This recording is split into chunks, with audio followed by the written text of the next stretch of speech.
You're sitting with your friends on a summer night, but you're the only one who can't stop slapping himself to ward off mosquitoes while everyone around you is completely comfortable, wondering why you're so annoyed. Is your blood sweet, as some people think? The real secret is much stranger and has nothing to do with the taste or sweetness of your blood. First, male mosquitoes are completely innocent when it comes to blood.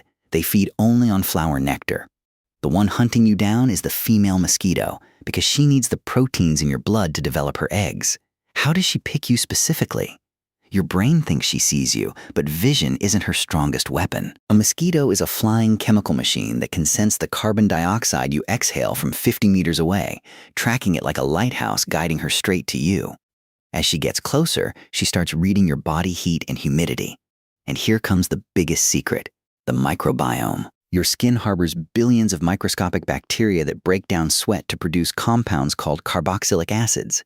Scientists discovered that the skin of people who attract mosquitoes the most contains exceptionally high levels of these acids. This scent signature stays constant for years and won't change even if you shower every day. Before we reveal how the mosquito pierces your skin, subscribe to the channel to follow along with the secrets of simple things with us. Did you know that her proboscis isn't a simple needle? It's an engineering system made of 6 microscopic needles.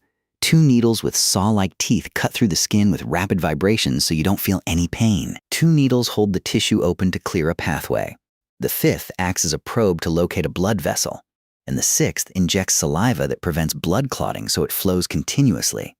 This saliva is the exact reason your body releases histamine, triggering the itchiness and swelling that annoy you.